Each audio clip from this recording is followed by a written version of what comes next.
lahirnya susah, karena aku lahirnya dia susah, hampir pengen meninggal dianya.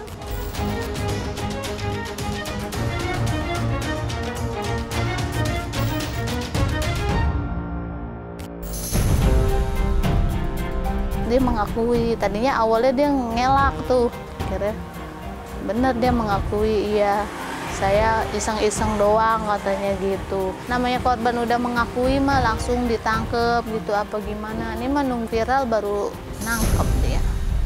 Saya minta keadilan, maksudnya jangan bertele-tele. Jangan seperti kemarin, masa yang nangkep saya bukan polisi gitu kan. Saya polisi dong. Jadi memang ada treatment khusus, apalagi anak-anak ya, yang mungkin komunikasinya agak kurang. Kita kan di situ harus berhati-hati.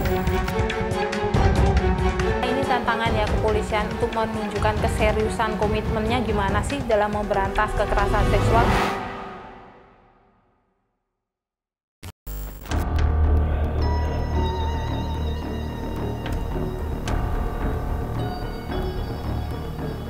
Saudara, lagi-lagi kasus kekerasan seksual kepada anak di bawah umur terjadi. Di Jakarta Timur, bocah berumur 9 tahun menjadi korban kekerasan seksual yang dilakukan oleh tetangganya sendiri. Mirisnya, penyelesaian kasus ini terbilang lambat. Apa sebenarnya yang menyebabkan kasus-kasus kekerasan seksual kepada anak di bawah umur tidak cepat ditangani? Simak liputan selengkapnya agar Anda tak jadi sasaran berikutnya.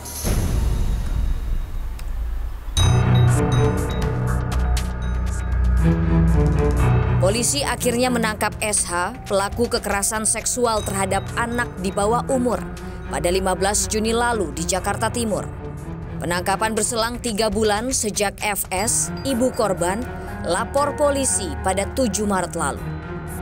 Telah berhasil menangkap pelaku yang berinisial S alias UH. Ya, laki-laki umurnya 68 tahun. Dan korbannya adalah NHR, umurnya 9 tahun. Ya, ini sudah kita lakukan pemeriksaan saksi-saksi, kita sudah melakukan visum, kita sudah menyita barang bukti, dan kita sudah mendatangi TKP. SH yang berusia 68 tahun telah ditetapkan sebagai tersangka. Berkasnya pun telah diserahkan ke Kejaksaan Negeri Jakarta Timur. Sudah tersangka, sudah ditahan, ancaman hukumannya itu maksimal 15 tahun penjara. Tanggal 27 Juni 2023, penyidik dari Polres Satreskrim Jakarta Timur hari ini akan mengirimkan berkas tersebut ke Kejaksaan. Jadi proses tahap 1 berkas perkara ke Kejaksaan Negeri Jakarta Timur. 3 bulan lamanya ibu korban harus menunggu hingga pelaku yang merupakan tetangganya ditetapkan sebagai tersangka dan ditangkap. FS beberapa kali mendatangi kantor polisi untuk menanyakan perkembangan kasus yang menimpa putrinya. Ia bingung karena pelaku tak kunjung ditangkap. Namun, ia merasa mendapat perlakuan tak pantas. Malah kata ibu harus sabar, nunggu aja di rumah, ini kan sedang diproses katanya gitu. Iya bu, kan ini ada itunya, ada prosedurnya, kita nyari-nyari bukti-buktinya dulu, katanya dikumpulin dulu katanya. Namanya korban udah mengakui mah langsung ditangkep gitu apa gimana. Ini mah nunggu langsung viral baru nangkep dia. Kami mendatangi Polres Jakarta Timur guna menanyakan penanganan kasus kekerasan seksual yang menimpa bocah berusia 9 tahun tersebut. Polisi menyebut penanganan sudah sesuai prosedur. Sebenarnya semua proses sudah berjalan sebagaimana mestinya. Sudah sesuai dengan aturan yang ada.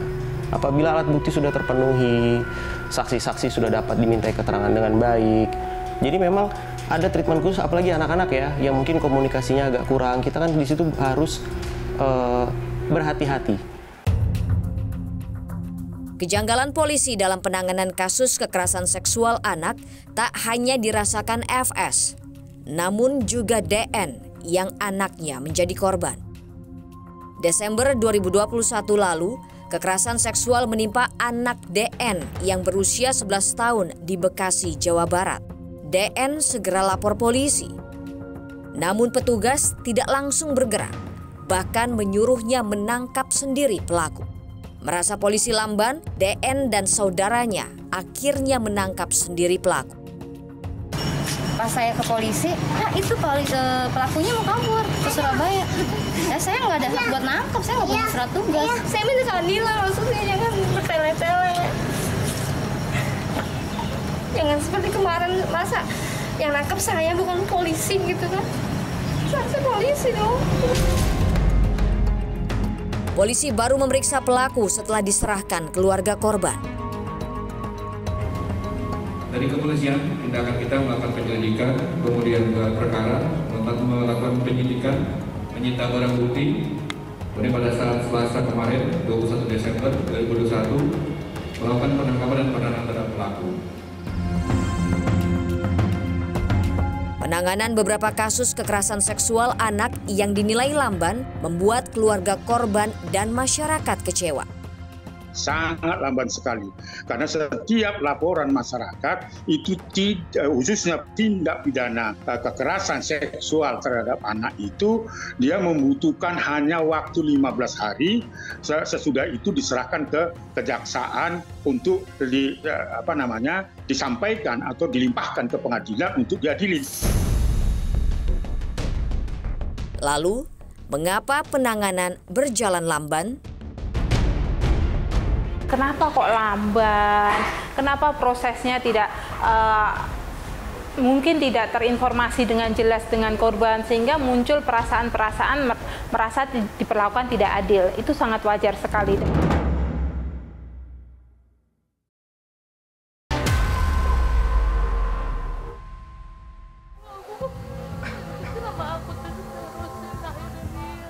FS masih terpukul atas kejadian yang menimpa putrinya. Ia menyesal tidak bisa mengawasi dan menjaga putri sulungnya. Sudah 1,5 tahun, putri kesayangannya dititipkan pada sang nenek. Jadi habis itu baru dia tinggal sama neneknya kapan tuh, Bu? Baru setinggal sama neneknya. Nyesel nggak bisa ngurusin dia sampai besar gitu. Pokoknya nyesel dah saya itu benar-benar. FS tak habis pikir, bagaimana bisa pelaku tega melakukan kekerasan seksual pada anaknya. Padahal hubungan antara keluarganya dengan pelaku cukup baik. Rumah pelaku pun hanya berjarak 4 rumah dari tempat tinggal korban. Beda 4 rumah, jaraknya 4 rumah, berdempetan. Dia kan nomor 4, aku nomor 8C. Udah saya sama keluarga dia udah kayak saudara, kakaknya udah kayak saya anggap kakak saya sendiri, anak-anaknya dia tuh. Tapi kenapa jadi korban anak saya? Kekerasan seksual itu terjadi beberapa kali sejak 2021 hingga 2022. Pelaku memanggil korban ke rumahnya, lalu mengiming-imingi uang jajan Rp2.000 hingga Rp5.000. Keluarga korban baru mengetahui kejadian ini pada Maret 2023 berdasarkan cerita dari teman korban. Aku bilang itu sok pas aku tahu kejadian itu kan nangis saya bener-bener. Dia ada di depan rumahnya tuh, udah saya mau samperin, kakak saya sabar. Kan ada hukum sekarang katanya gitu, kita lapor ke PRT dulu.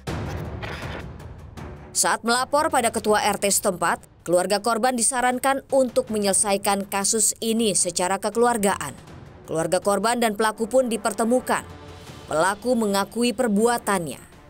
Namun, pihak keluarga korban menolak damai dan melapor ke polisi. Datang, terus dimasukin ke ruangan gitu, ditanya-tanya, dipisahin tuh. Tanya di depan ruang tamu, itu ada saksinya, ada mama saya, ada yang suaminya sama ponakan saya yang SMA, ditanya-tanya. Dia mengakui, tadinya awalnya dia ngelak tuh, bener dia mengakui iya. Saya iseng-iseng doang katanya gitu. Mediasi keluarga dulu, gimana omongan keluarga. Enggak, nggak ada mediasi, langsung lapor katanya. Guna mencari tahu lebih jauh upaya damai yang sempat dilakukan, kami mendatangi Ketua RT dan pengurus lingkungan di tempat kejadian. Namun, tidak ada yang berkenan dimintai keterangan. Assalamualaikum. Halo. Bapak. Iya, Mbak. Oke. Dia saya cuma tanya aja waktu kejadian di sini itu bagaimana di diskusi dibahasnya sampai akhirnya bisa naik laporan ke polisi gitu aja sih Pak. Itu yang ditanyakan lingkungan sini terutama ini tidak bisa dimintain keterangan. Lanjutnya kalau memang itu harus menyebut jalur hukum kan gitu, sudah selesai kan gitu. Usai melapor ke polisi, keluarga korban yang merasa kecewa lantaran pelaku yang telah mengakui perbuatannya tak kunjung ditangkap. Tadinya nggak ada pergerakan mah, nggak ada sama sekali ini yang dari Polres, nggak ada ya gitu. Pak, saya nunggu sampai kapan tersangka enak-enakan Pak di rumah. Aku juga bisa nunggu doang. Komisi Kepolisian Nasional atau Kompolnas menilai polisi lamban dalam menangani kasus kekerasan seksual yang menimpa anak FS. Kami melihat bahwa para penyidik ini harusnya ketika menangani kasus-kasus kekerasan seksual terhadap anak ini, satu proaktif, kemudian tidak sampai ada rentang waktu tindakan itu sampai 1 minggu. Kami lihat dari timeline itu ada jeda 1 minggu. Menanggapi hal tersebut, polisi menyebut butuh perlakuan khusus untuk menangani kasus kekerasan seksual terhadap anak. Di antaranya, koordinasi dengan lembaga pendampingan korban. Dari Polres Jakarta Timur, seperti sudah yang seharusnya berjalan, terkhusus juga terhadap korban anak ya, apalagi terhadap korban pelaku adanya pencabulan, itu kami tidak hanya proses penegakan hukum, namun juga bekerja sama dengan Dinas Sosial, dengan P3A, Pemprov DKI, kemudian Sentra Handayani di situ untuk pendampingan serta pemulihan secara psikologis korban. Ada treatment khusus, apalagi anak-anak ya, yang mungkin komunikasinya agak kurang. Kita kan di situ harus berhati-hati. Sementara Komisi Perlindungan Anak Indonesia (KPAI) menyayangkan polisi yang kurang komunikatif sehingga memunculkan kekecewaan pada keluarga korban. 2,5 bulan proses itu bagi korban dan keluarga itu pastinya merasa ada muncul perasaan kekecewaan. Kenapa kok lamban? Kenapa prosesnya tidak mungkin tidak terinformasi dengan jelas dengan korban, sehingga muncul perasaan-perasaan merasa diperlakukan tidak adil. Itu sangat wajar sekali. Menurut KPAI, pembuktian kekerasan seksual terhadap anak penuh dengan tantangan. Karenanya, polisi perlu menunjukkan keseriusan. Berdasarkan pengaduan KPAI ya, kendalanya ada di proses penyidikan. Jadi keterangan saksi saja, kemudian visum et repertum dianggap kurang untuk menetapkan status tersangka ini, supaya pelaku ini jadi tersangka supaya masuk ke proses peradilan pidana. Ini yang lamban, dianggap kurang. Bukti lah, keterangan korban berganti-gantilah, itu. Saksi yang lain nggak ada lah. Ini tantangan ya kepolisian untuk menunjukkan keseriusan komitmennya gimana sih dalam memberantas kekerasan seksual. Lantas, bagaimana pemulihan bagi anak korban kekerasan seksual? Ini yang saya katakan tadi, kita assessment dulu, jadi kita bisa mengetahui kebutuhan apa yang harus dilakukan. Apakah ada bantuan medis, ada bantuan terapi psikososial.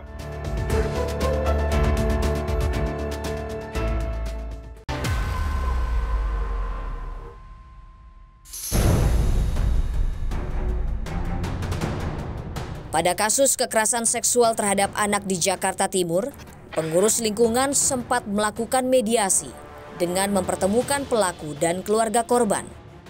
Keluarga korban diminta untuk menyelesaikan secara kekeluargaan alias berdamai. Datang cuman ke Pak RT, udah lapor katanya langsung ke polisi, nggak usah tunggu entar-entar. Ya udah lapor langsung aja ke polisi kata ayahnya korban gitu. Terus akhirnya ya udah kalau emang mau lapor ayo kataku. Nggak ada, udah saya mau minta lanjut. Aku bilang gitu, tadinya kan mau secara keluargaan tuh mau udahan lah damai. Komisi Perlindungan Anak Indonesia menyebut upaya damai tidak diperkenankan dalam penyelesaian kasus kekerasan seksual terhadap anak. Ketika itu pelakunya dewasa, korbannya anak, tidak boleh didamaikan atau menggunakan istilah restoratif justice atau apapun itu, harus mengedepankan prinsip-prinsip pemperlakuan manusiawi kepada korban. Dalam perkara pidana, dikenal prinsip restoratif justice atau keadilan restoratif, yakni penyelesaian melalui perdamaian yang berorientasi pada pemulihan hak korban dengan melibatkan korban, pelaku, keluarga korban, keluarga pelaku, dan tokoh masyarakat. Namun, untuk kasus kekerasan seksual, cara ini dilarang untuk diterapkan. Penerapan restoratif justice untuk tindak pidana kekerasan seksual pada dasarnya itu banyak sekali dilarang. Ya, bukan hanya di 1 atau 2 negara, sebagian besar di negara di dunia ini melarang penerapan restoratif justice untuk kekerasan seksual. Penyelesaian damai dalam kasus kekerasan seksual kerap terjadi di tengah masyarakat. Fenomena ini dinilai akan semakin subur jika penegakan hukum tak berjalan secara profesional dan berkeadilan. Jadi memang tidak bisa menawar lagi ketika ada kasus kekerasan seksual, berikanlah pelayanan dengan profesional dan berkeadilan bagi korban. Profesional lakukan dengan cepat, jangan ditunda-tunda karena penundaan 1 hari aja berdampak luar biasa kok pada korban. Kita perlu mengedepankan empati sehingga kita bisa lebih paham situasi korban. Dalam penyelesaian kasus kekerasan seksual, selain penegakan hukum terhadap pelaku, pemulihan terhadap korban juga harus dilakukan. Selain pendampingan hukum, tetapi ada juga apa yang kita sebut dengan terapi psikososial, klinis maupun dalam bentuk-bentuk pendekatan psikologis yang lain. Kita assessment dulu, jadi kita bisa mengetahui kebutuhan apa yang harus dilakukan. Apakah ada bantuan medis, ada bantuan terapi psikososial, kemudian juga ada terapi bentuk lainnya. Pemerintah telah mengatur proses pendampingan dan pemulihan terhadap korban kekerasan seksual, termasuk korban yang masih di bawah umur. Pemerintah pusat dan daerah menjamin semua korban mendapat layanan pendampingan dan pemulihan.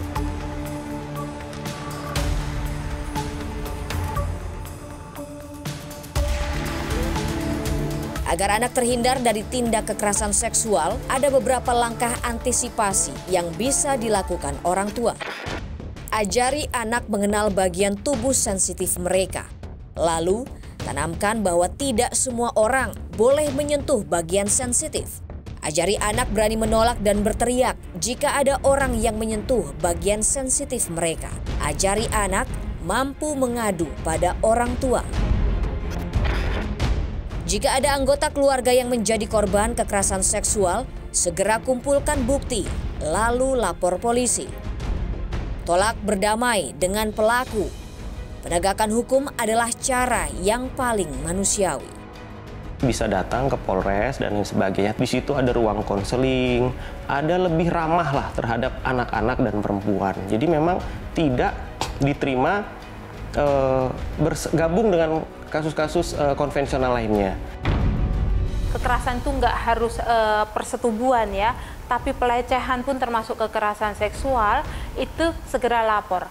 ke kepolisian terdekat, atau kalau jauh ya ke pusat layanan seperti P2 TP2A atau UPTD PPA di tiap kabupaten itu ada, biasanya menginduk dengan Dinas Perlindungan Anak, bisa lapor ke sana minta pendampingan. Oke, siap ya, 1, 2, 3. Saudara, kasus kekerasan seksual terhadap anak jangan didiamkan. Usut tuntas kasusnya dan pastikan pelaku mendapatkan hukuman yang setimpal. Serta kenali modus kejahatan di sekitar Anda agar Anda tak jadi sasaran berikutnya. Dan pastikan Anda terus menyaksikan Kompas TV independen terpercaya untuk mengikuti perkembangan pemilu 2024. Saya Tata Nova Siliana pamit undur diri, sampai jumpa. Harapan Ibu apa, Bu, setelah kejadian ini? Ya pengen tersangkanya pengen dihukum berat aja lah, benar-benar kan masa depan anakku masih panjang.